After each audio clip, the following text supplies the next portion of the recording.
మేడ్చల్ మల్కాజ్గిరి జిల్లా పరిధిలోని నిజాంపేట కార్పొరేషన్లో గల కాకతీయ హిల్స్లో 2 పార్కులు అయితే కబ్జాకు గురయ్యని హైడ్రాకి ఫిర్యాదులు వచ్చాయి. హైడ్రాకి ఏదైతే ఫిర్యాదులు వచ్చాయో ఆ ఫిర్యాదుల మేరకు పూర్తి వాస్తవాలను పరిశీలించిన హైడ్రా అధికారులు అక్కడ ఆధారాలు ఏవైతే బయటపడ్డాయి వాటికి అనుగుణంగానే ఆ పార్కులు ఖచ్చితంగా కబ్జాకు గురయ్యాయని తెలుసుకుని వాటిని కబ్జా చర్య నుంచి కాపాడారు. దాదాపు 600 గజాల స్థలం ఒకటి, మరొక 1500 గజాల పార్క్ ఒకటి, ఈ పార్కులు కబ్జా చర్య నుంచి విడుదల చేసి కాకతీయ హిల్స్ వాసులకు అప్పచెప్పించారు.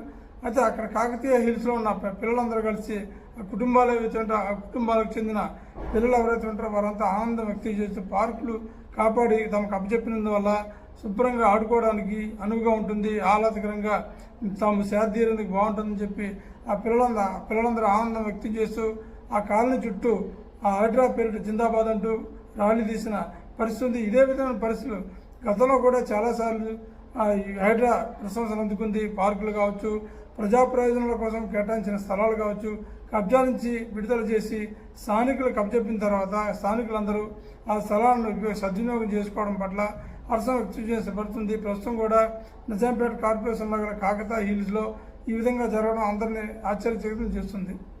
మేడ్చల్ మల్కాజ్గిరి జిల్లా పరిధిలోని నిజాంపేట కార్పొరేషన్లో గల కాకతీయ హిల్స్లో 2 పార్కులు అయితే కబ్జాకు గురయ్యని హైడ్రాకి ఫిర్యాదులు వచ్చాయి. హైడ్రాకి ఏదైతే ఫిర్యాదులు వచ్చాయో ఆ ఫిర్యాదుల మేరకు పూర్తి వాస్తవాలను పరిశీలించిన హైడ్రా అధికారులు అక్కడ ఆధారాలు ఏవైతే బయటపడ్డాయి వాటికి అనుగుణంగానే ఆ పార్కులు ఖచ్చితంగా కబ్జాకు గురయ్యాయని తెలుసుకుని వాటిని కబ్జా చర్య నుంచి కాపాడారు. దాదాపు